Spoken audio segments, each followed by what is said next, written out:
So my name is Madeline Buell. I am the National River Cleanup Manager at American Rivers. I believe everyone here on this call I've met before. Thank you for joining us again.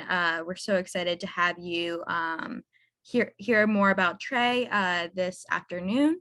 And if you guys have any questions, we'll have submit your questions over the chat. And then at the end, we'll have about 15-20 minutes for you to ask questions for Trey, for me, or for the rest of the group.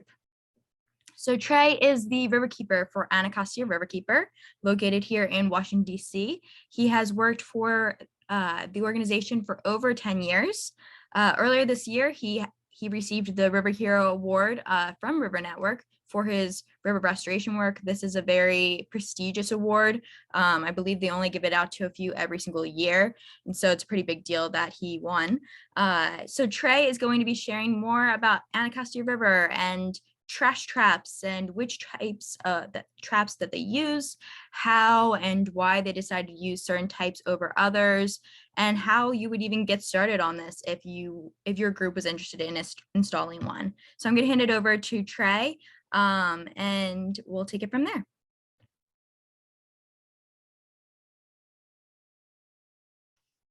Thank you, Madeline. My name's Trey Sherard. I am the riverkeeper at Anacostia Riverkeeper. I want to do a quick technology check. Am I coming through audibly okay?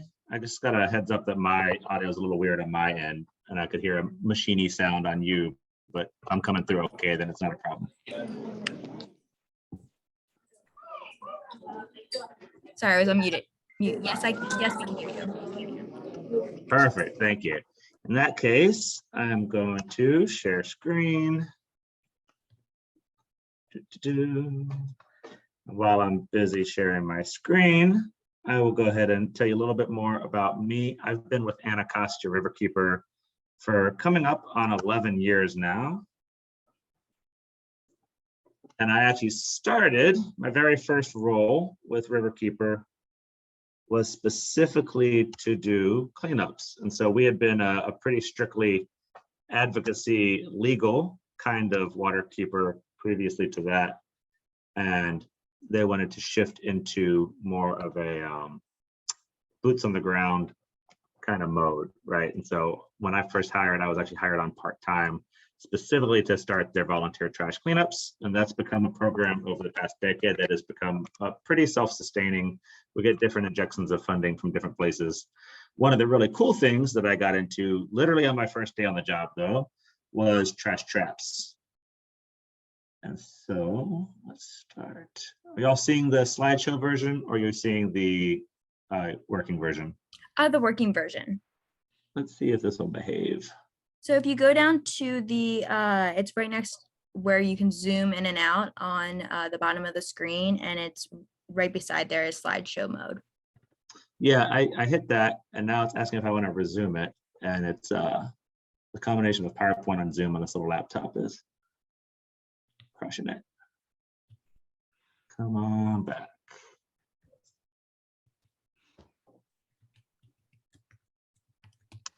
There we go.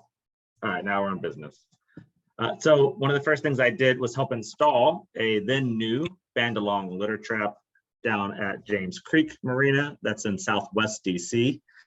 It looks like the group here is from all over, which is really fun. I didn't get a chance to dig into the chat yet to see how many are other waterkeeper groups. I saw Chicago, I saw a couple other fun places listed. Some of y'all may already have these traps or something similar. I know some other ones have been really popular lately in the Southeast, but I want to talk to you more about ours. So the very first band-along litter trap that actually got out of Australia and the South Pacific was installed about 14 years ago now in Washington, DC, in Northeast DC, on a creek called Watts Branch. And it's actually within a park called Kenilworth Park. Kenilworth Park has its own really nasty history of environmental racism. This park was originally a marsh that the non-representative government of DC in the 1920s and 30s chose to make into a dump. And then they chose to make it a burn dump. It actually took a little boy dying in the burn dump and 20 years of it being a burn dump, despite 20 years of advocacy by the communities, mostly of color, that lived near it. They then put dirt on top, and boom, called it a park. And so Kenilworth Park is a really large green area in DC. One side of it's wooded, the other side is kind of maintained as fields right now. Through the middle of that one runs Watts Branch. Watts Branch is the biggest tidal tributary to Anacostia River within DC, and it is the biggest tidal tributary of any kind actually in the whole watershed. So these two pictures here, the one on the left is a newer trap that's up in the upper watershed in Prince George's County. The one on the right is the older trap, and it's the one that's at Kenilworth Park. So this is the one that's been there for a decade and a half. These traps float, as you can see in the one on the right. The one on the left does float, but that trapezoidal concrete channel doesn't usually receive a whole lot of water unless it's raining actively right then. So that thing on the left has kind of a mossy bottom that this trap sits down on, and the trap really works right during a storm. And so that's when all of our storm sewers in this area start dumping very quickly because of the level of paving and impervious here. So again, the one on the right is the first one outside of Australia and South Pacific. And that's also the most productive trap. We actually maintain 8 of these now across all of our jurisdictions, DC, Prince George's County, Maryland, and Montgomery County, Maryland. The one on the left is the most productive one typically in Prince George's County. And that's also the first one that went into Maryland. And that went in about 5 years ago at this point. These are maintained with workforce development, subcontractors. They're groups that hire local youth and go do green jobs trainings. Part of that is picking out the trash, but we don't just have them pull the trash. They actually sort and weigh and record. And so they're taking field data on this trash pretty regularly. The one on the right has been hit by numerous trees. So these things take a licking and keep on ticking pretty well. Trees that are 2 and 3 foot in diameter, logs, and then almost the full length of them, some of them. 2 good things about these floating, right? When they float, they're not going to cause a thick passage issue. The other nice thing is that they move up and down with those really, really severely changing water levels that come from an urban watershed that's very flashy. So we've been lucky that all 3 of our jurisdictions here have chosen to spend a little bit more money on the project to go beyond just trash capture and to go into the field of kind of workforce development, youth outreach, green jobs development. So we partner with 3 other different workforce nonprofits, one in each of those 3 political jurisdictions. Currently, we're working with Earth Conservation Corps in Washington, D.C. We formerly worked with Groundwork DC, which unfortunately shut their doors a few years ago. In Prince George's County, we are still working with Joe's Stream Team, with whom we started, I think, 5 years ago at this point. And just about a year ago, we installed the first one of these traps in Montgomery County, Maryland. And we began working in January of this year with the group pictured. This is Montgomery County Conservation Corps. This is 2 of their leads. So for those traps, all of these traps, all 8, get visited weekly, and they get a photo taken of each trap.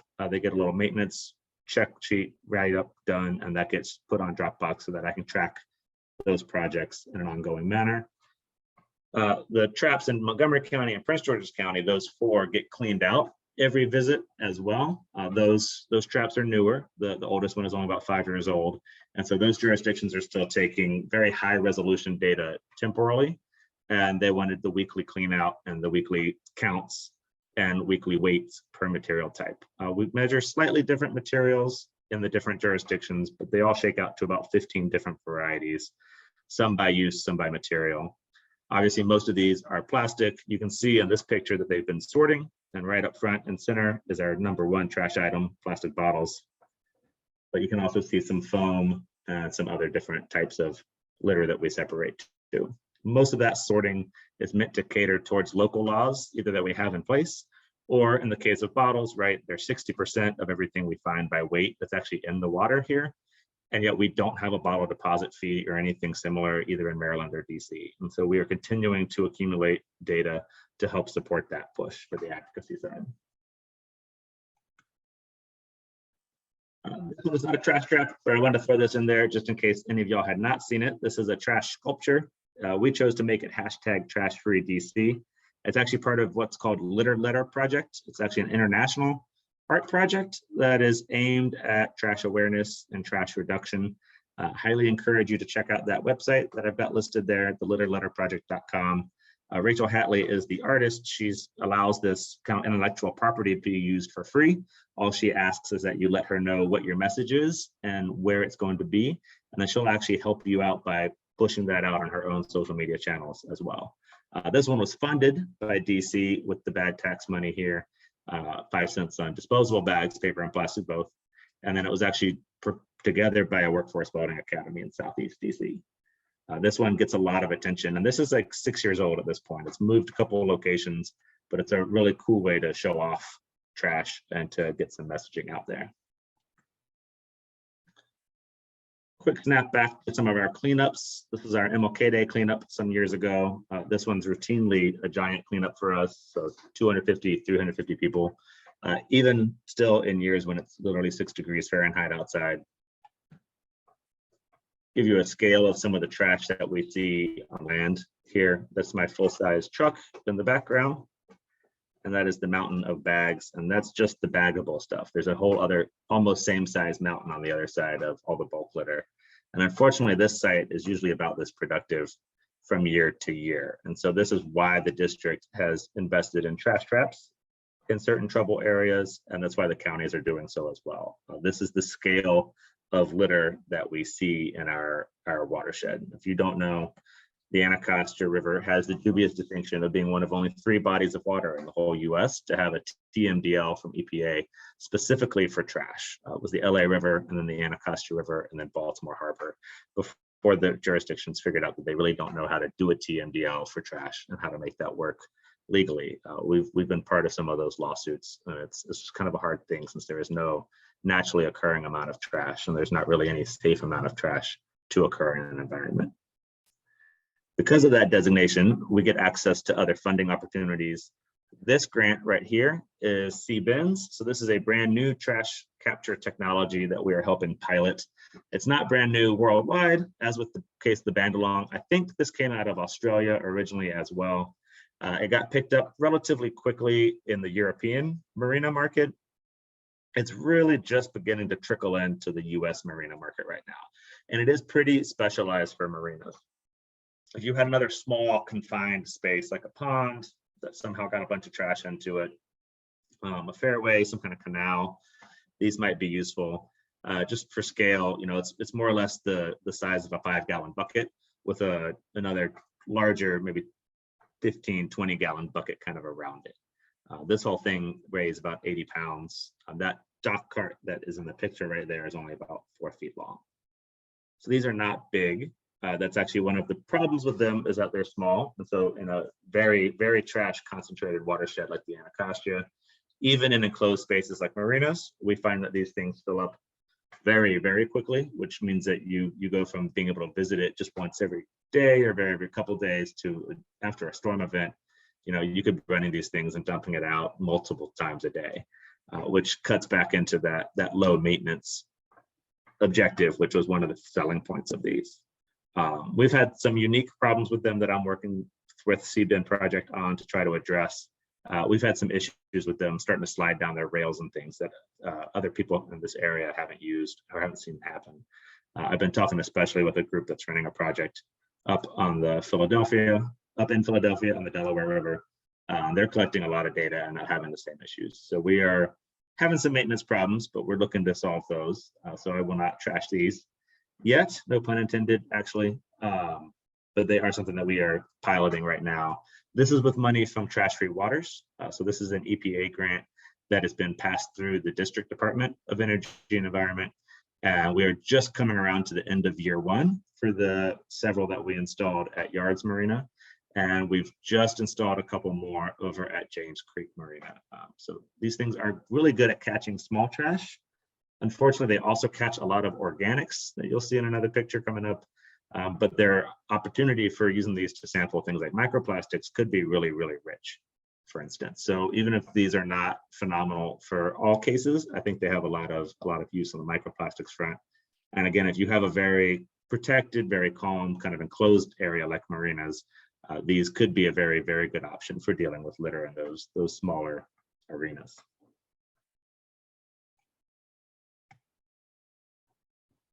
Here's a picture of the sea bin in the water on the top right. You can see it grabbing bark and sticks, but also a Snickers wrapper.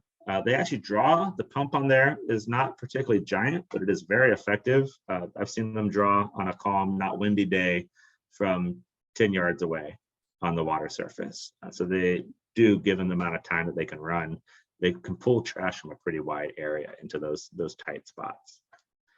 On the left is everything that came out of that 1 5-gallon bucket that's in the picture.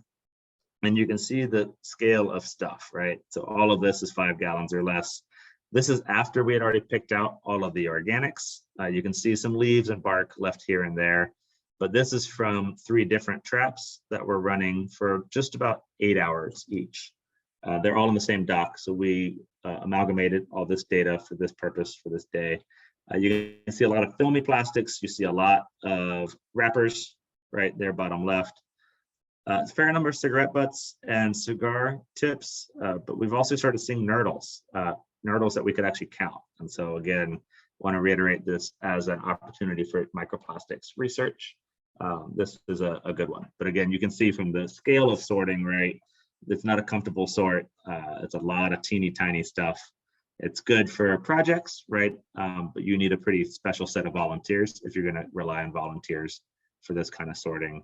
Much better thing for like paid internships, paid staff, or an intern group that's very science focused, right? That will enjoy the sorting and the weighing. And for weighing, I mean, like we use grams as our unit for these because even ounces was a little bit too big to capture on a regular basis if you're going to break it out trap by trap.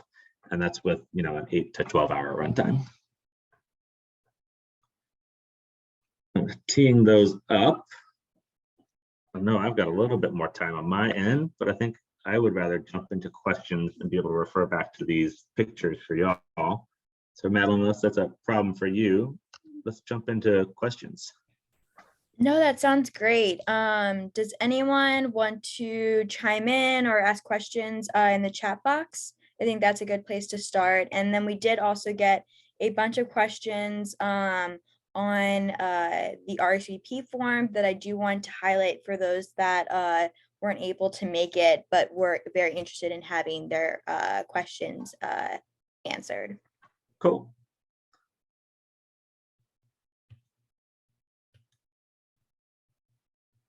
I see other Trey's comment. Holy crap, you didn't know trash TMDLs existed.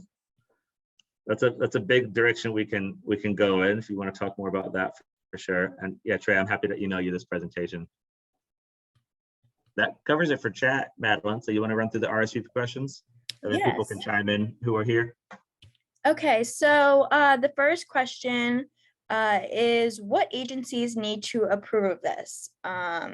And you did answer some maintenance, but and then yeah, I think more about that's an amazing question. So in DC has the privilege of being a city state, more or less.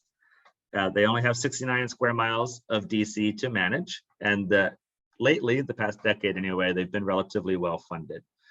So it's usually a pleasure for us to work with specifically the District Department of Energy and Environment. They're a relatively new agency. They're only 17 years old. They're a very strong agency, and because they're new, right, they don't suffer from kind of those legacy issues other agencies sometimes do. They are a really professional agency with which to work. So we're lucky to have a pretty collegiate relationship with them, especially compared to, say, like our relationship with MDE, who has a whole slew of problems at the agency level. DC, having piloted the band-alongs, decided within DC that they were going to make band-alongs work. And so we actually didn't have to do much of the permitting in this case. DC did that internally. They made sure to use land that DC owned, right? And so then they made the clearances in backdoor conversations, agency to agency, that we as the selected grantee for some of these projects didn't have to contend with. And we did not know how good we had it until we did our first one in Maryland. And we did it with funding from Prince George's County, in Prince George's County, on Prince George's County right-of-way property. And it still went a year and a half over the 1 year projected timeline. and it went, I don't remember how many thousands of dollars over. Sorry, I got an ambulance coming behind my house. So the very first one outside of DC was quite the experience. It turns out that the site the county had selected for that trap, the water was pretty fast, faster than would normally be suggested for the bandalongs, and that is one of their design parameters. Depends on where you want to put it, but the company that does that, Stormwater Systems, will work with you on the engineering. But the traps work optimally right up until a certain flow speed, depending on how big a creek or stream that you're going to put it in, or canal, like the one you saw. So the county pushed that boundary a little bit with the site that they chose. And then they didn't have a way to permit this, right? They wanted to try to permit it originally because their agency that permits is separate from the agency of environment in that county.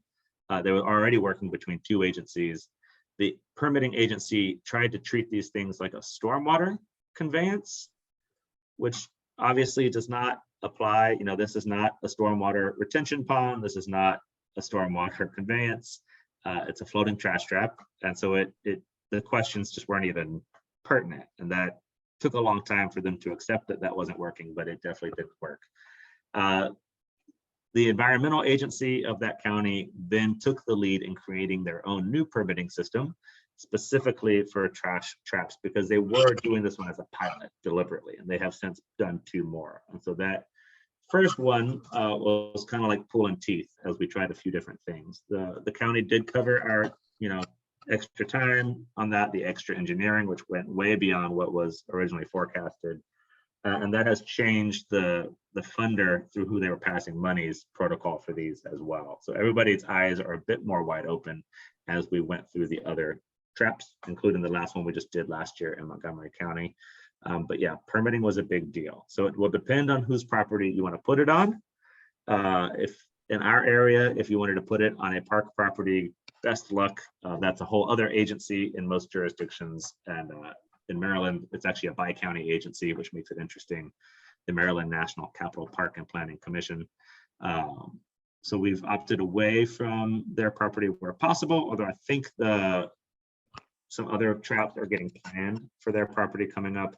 Now that they've seen some traps that are in place in this local area, in this region, I think the other agencies are a bit more comfortable with these traps. That is something, if y'all are interested in doing a bandalong litter trap, you are welcome to ask me to come talk to people. If you can get people up to DC one way or another, right? There are, I think, 18 of these traps right now in North America.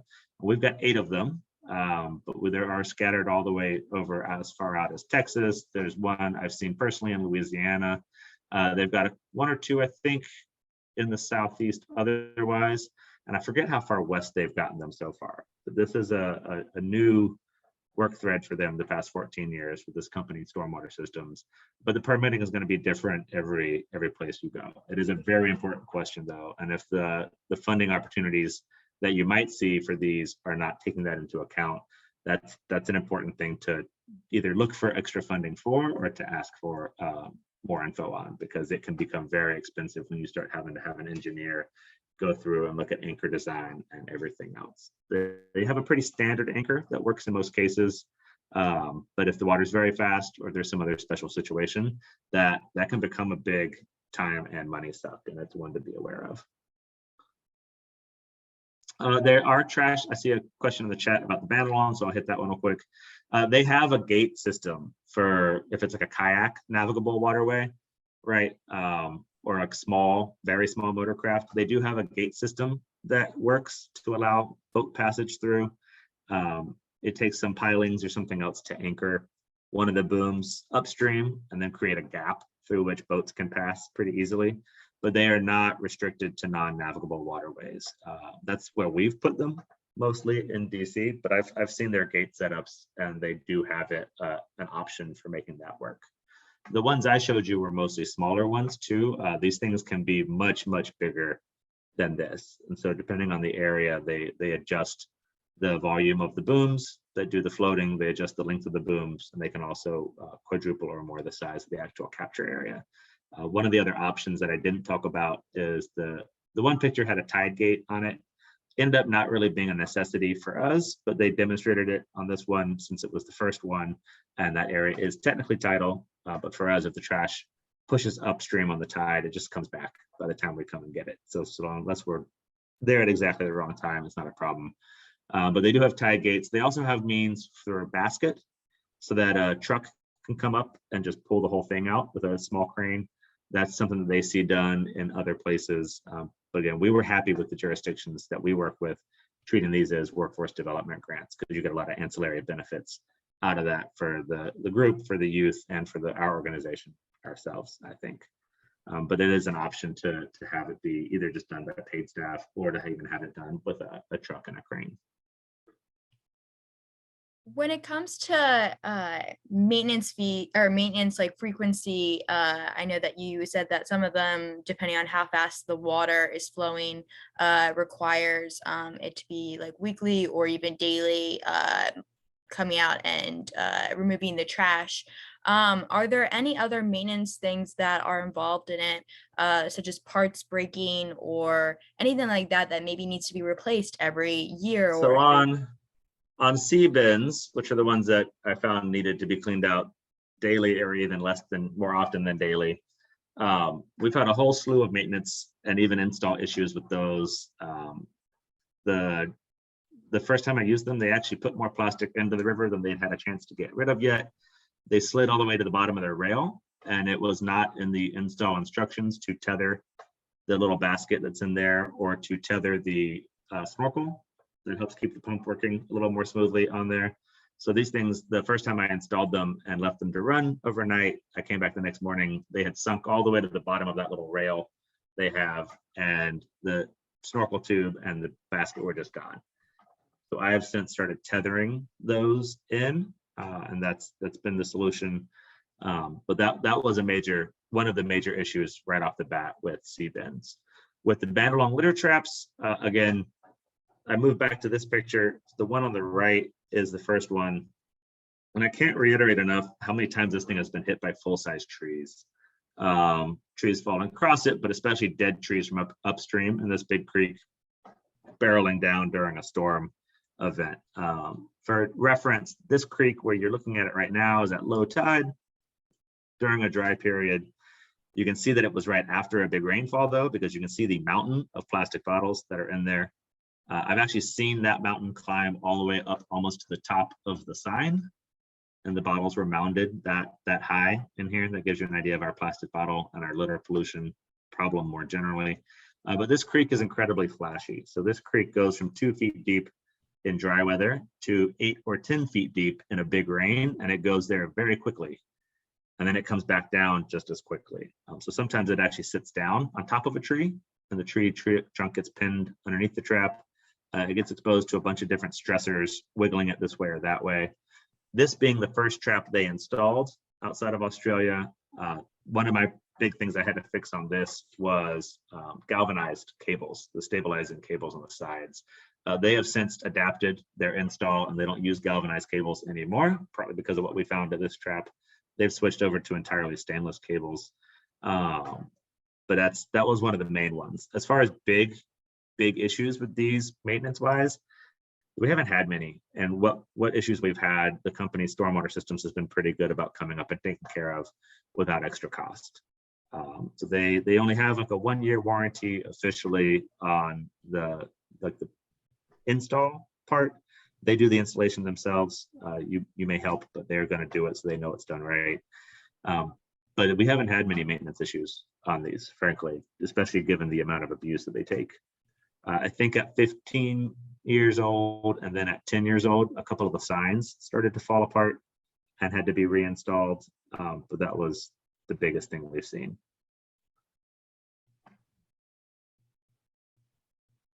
Great, thank you, Trey.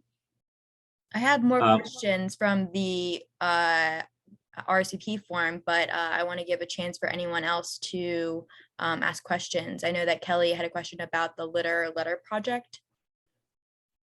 Yeah, so I'm happy to talk about letter because that one's such a cool one, and it's free to participate in. So it's a big deal if you're a small group or you want to do it as a side project with another group that doesn't have a budget.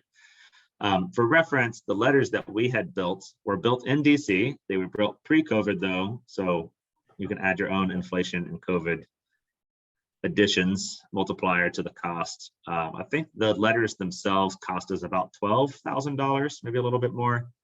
We did not pay one guy to go weld them. We paid like 4 guys and a nonprofit to teach 8 kids how to weld them. And so they made a much more of a project of it, and it was more expensive for that reason. That being said, the ones that we have, I'll kick back over to them, are apparently the first ones in the whole world to use lowercase letters in a letter project. And I'm pretty sure they're the first ones to use serifs. You can look at the font that they made real, and for scale, the T is 5 feet tall. And they just did an incredible job. You can imagine the number of welds it took to get some of these curves and angles that they put in. I don't think you can really see it from here, but on the top of each of these, there's also a door with a hinge. So we got the absolute most fancy possible letters you could ever get. These are built out of rebar with chicken wire around them. And then again, you see that we chose bottles preferentially to go into them to show off our problem child being #1 plastic bottles. But the Litter Letter Project, again, you go to litterletterproject.com. You can also find them on Instagram and Facebook. I think she might be on Twitter, but I don't remember. But Rachel Hatley is that artist, and she is very open to having more projects. She just must know what message you're going to put out there and where you're going to put it so she can add it to her website. Okay. Oh, thank you for that. I guess my question is, you said it costs about $12,000. It can be much cheaper. So it can be like, if you just wanted to get some chicken wire mesh and make letters, even if you don't keep them up permanently, that you can do that too. You know, you could even, if you're in an agricultural area or somewhere else that you, for whatever reason, have a bunch of mesh, you could even reuse waste materials, right, to make these. Being in DC, and because we wanted these to be semi-permanent for a long time, we chose that heavier duty construction. And we happen to have a workforce development group that we could work with for the welding of it. All right. I guess my question is, so where did the funding come to pay for yours? This one is bag tax money. So in DC, we have a disposable bag fee, 5 cents on paper and plastic bags. And that money, I think uniquely amongst the bag fees that exist in the US, the discretion lies not with city council on how to spend that money, but actually lies with the agency. And so we don't find ourselves having to track that money to see if it's getting robbed for something entirely different. In DC, the disposable bag fee goes directly to the Anacostia River Cleanup and Protection Fund. And as its name designates, it may only be used for things that are going towards bettering the river. They use a pretty loose definition of that to our advantage. They did funds other things like boat tours, right? Because if you educate people about a river they've never been on by getting them on it, they suddenly start to care a lot more.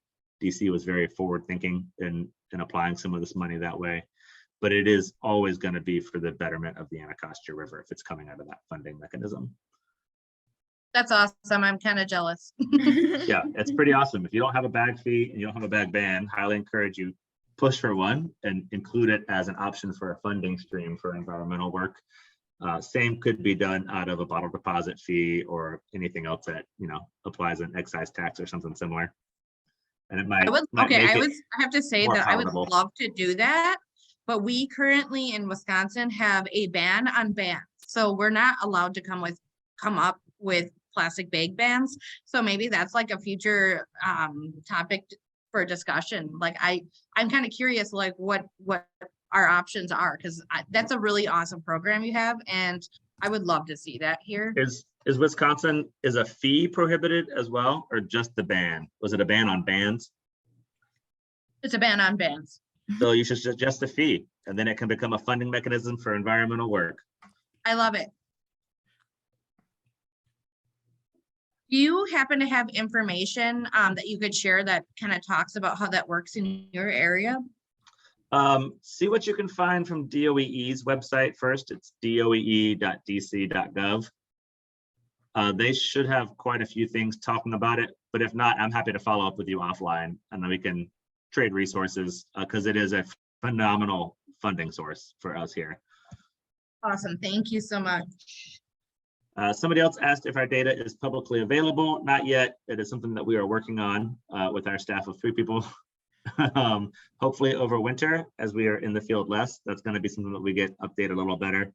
I can provide data to you if you're interested. My email will be on the last slide. We'll go back down there for a minute.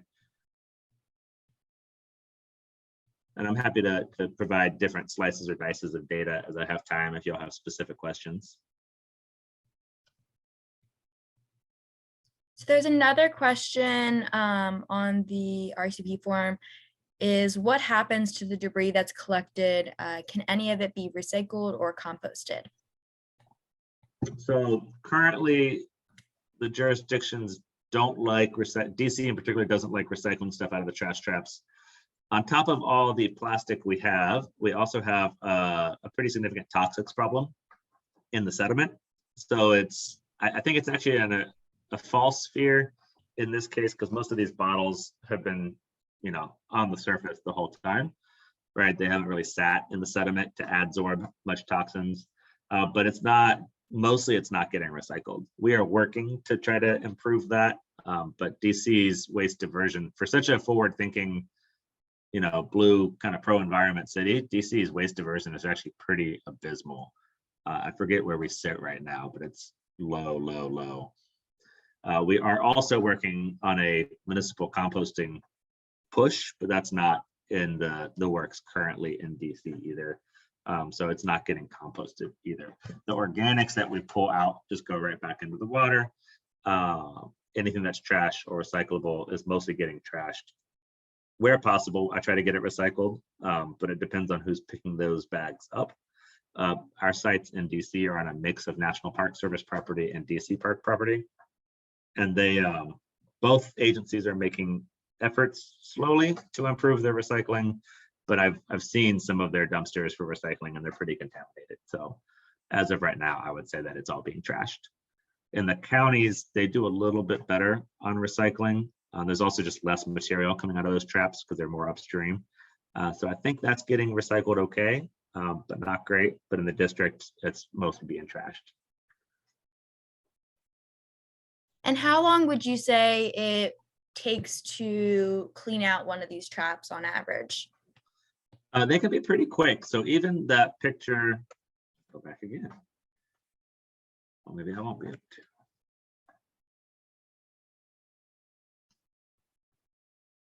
There we go. Even one that is as full, and this is not crazy full, as the one on the right, that takes a team of 2 to 3 people, just a couple hours to pull it out, and another hour or 2 maybe with 2 or 3 people present to actually sort it and take the weight count data on it.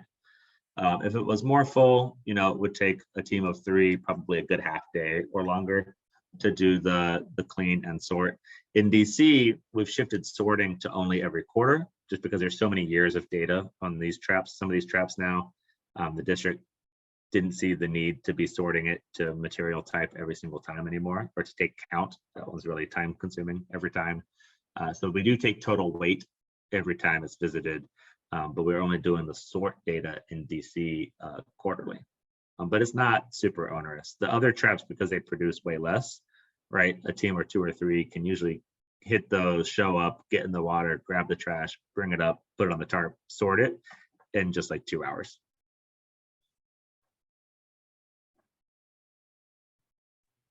Great, thanks. Annette has a question in the chat.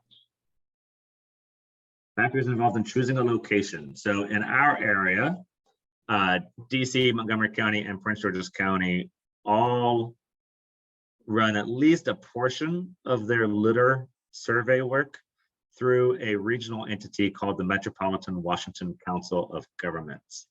And one of the things that all 3 jurisdictions pay into COG on is Anacostia River watershed work. So COG actually has a pretty solid team of river science and policy people, and they actually go out and do trash surveys pretty often across the different jurisdictions.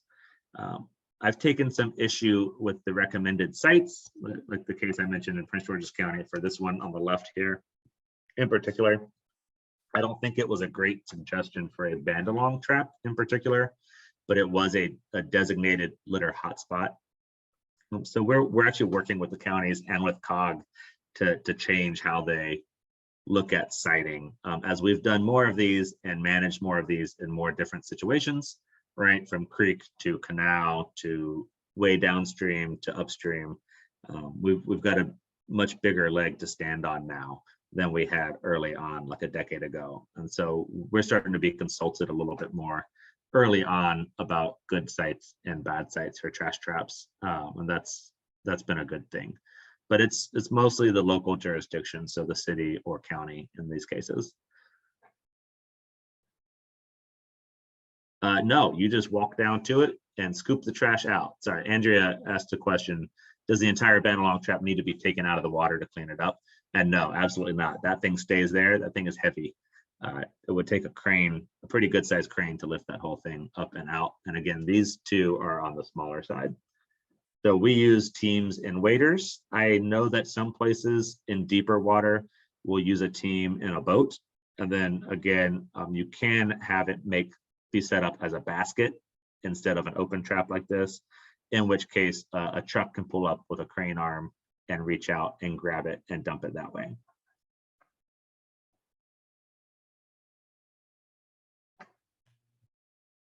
So for things other, like more broadly to Annette's earlier question, flow speed, right, during a storm is going to be important to whether or not these traps are a good choice. They can handle a pretty good amount. I don't remember the stat right off the top of my head, so I'm not going to quote it. They're constantly refining their design. They, are 15 years pretty much into this process here.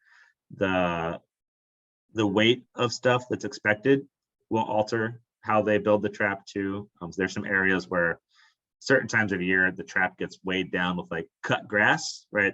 I think it's Texas or somewhere else where like there are these big grassy swales that only receive water part of the year, and when they mow upstream of that, sometimes they get clogged down with that. They've done some extra sized traps, not just because it was in Texas, but to support that kind of extra weight of organics that were expected to hit the trap and kind of bind it up. We've actually, the trap on the left took away the diamondback grate that you see on the downstream end next to the sign. We've actually moved that one to slats only to accommodate there's a pretty severe amount of leaf litter that comes down here when it does come down in the fall, and it was actually starting to impact the trap's performance. And that was, again, that's the kind of work that the company will come up and do, usually free of charge, because they are still refining their designs and process and are pretty open to working with local groups to make sure that these things work as well as they possibly can. Obviously, you want a spot that actually has trash in the water, right? Not just trash on land, but trash that's actually making it into the stream. That's something we've seen in some of the upper watershed traps, is that the litter hotspot was identified at the street level and sometimes even in the stream level, but we're still not seeing necessarily that same level of trash loading in the trap. But that's going to be getting better as we are more involved in the siting. Access is another important thing to consider, right? The trap on the right, you can literally just walk down a bank to it. It's a little bit steep, but nothing most people cannot handle. The one on the left, you need to have not necessarily like a rope ladder, but some kind of rope to hold on to, just because that trapezoidal canal has a pretty steep slope if it's been wet at all. What are the questions that we got from the RSVP forum? The next is, are there any case studies that have been done either on the litter traps that you guys have had, the city, the state, or ones that you know of that would be a good resource for people to take a look at? I think our end of grant reports are technically public and available through DOE's website. If not, I can look at those and share if anybody is particularly interested. We are currently working on like a sort of a 10-year retrospective, since we've been doing it in the DC trap so long. That's a report that we will be putting out, but that's going to be based on our capacity over the winter when that gets done. I'm pretty sure some universities have looked at these, but I'm not sure where those studies lie. So I would start by looking at doe.dc.gov and see if any of the final reports, just from the grants that have supported this work, are publicly available. And if not, you're welcome to hit me back up on email, and I can try to provide you some materials.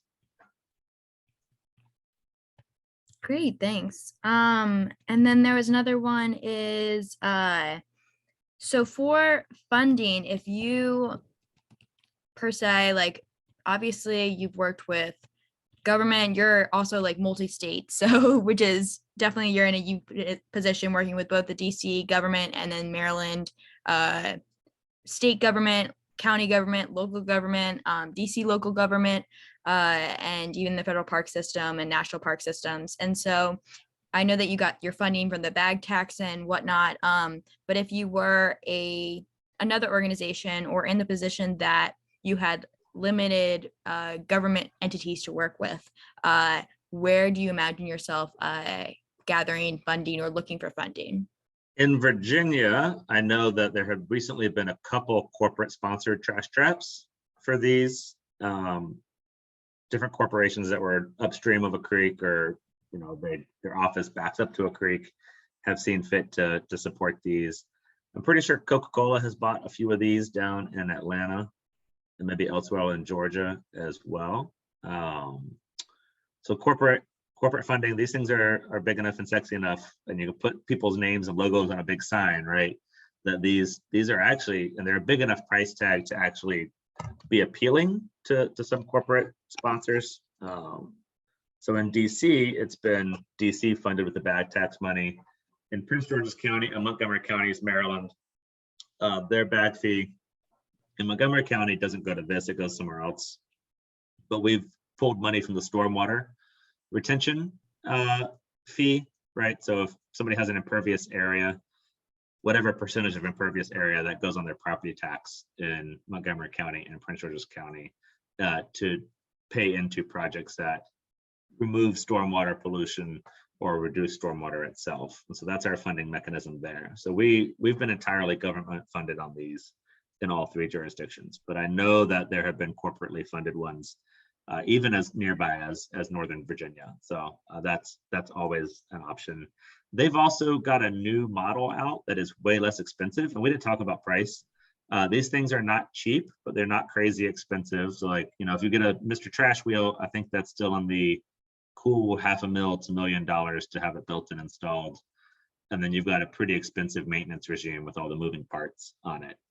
These, I think for the size traps that you're seeing pictured right here, these are hitting, I think, around $150,000, maybe $200,000 right now.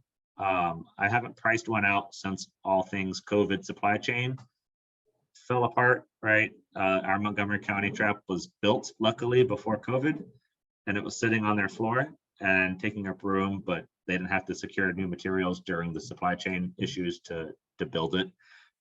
So I won't speak to their current post-COVID supply chain disruption prices, but figure like by the time you actually build it and transport it, install it, and then maintain it for like a year, figure in the $150,000 to $200,000 range for these band-along litter traps. That obviously goes up if there's a more complicated design or if it's a much bigger trap than these. These are the small ones, but they have introduced a new model that's way simpler, way smaller, not as permitting heavy. I think they can actually encourage you to install it yourself with the new one. It's so much lighter. It doesn't need the same kind of big concrete anchors that these need. But I don't remember their price range on that. I haven't installed one of those yet because they just came out with it this year. Speaking to that question that Nick just put in, the traps, the design is out of Australia. It is licensed for all the North American installations to a company in Georgia called Storm Water Systems. And so they do the installs themselves and they do the planning with you. Maintenance is on you as far as like actually going to clean it out. Maintenance as far as the trap broke and what do I do? You ask them and they'll either fly you up a piece or work with you to make sure that it gets fixed. Nick also asked about vandalism. So if someone wanted to come cut heavy duty chain and heavy duty cable, right, and spend a lot of time doing it, then they could, and you obviously would need institutional controls like barbed wire in order to prevent something like that.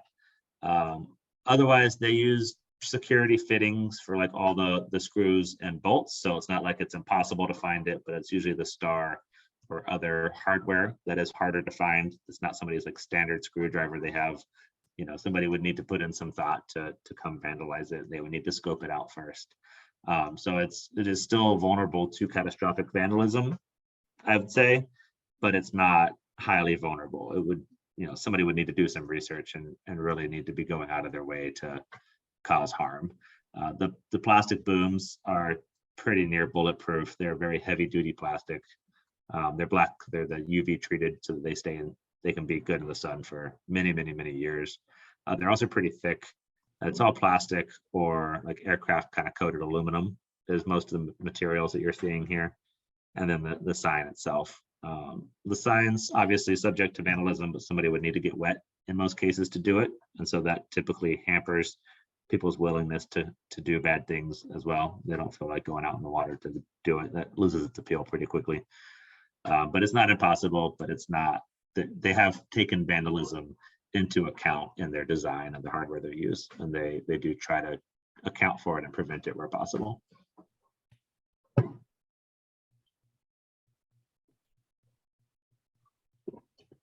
Awesome. We're nearing the end of today's discussion. Are there any last questions for Trey, me at American Rivers, or the others that are on this call? There's about 10 of us, and so don't get many chances to get this many people in a room that talk about cleanups all day long. So feel free to ask, speak up over or you can ask your question in the chat.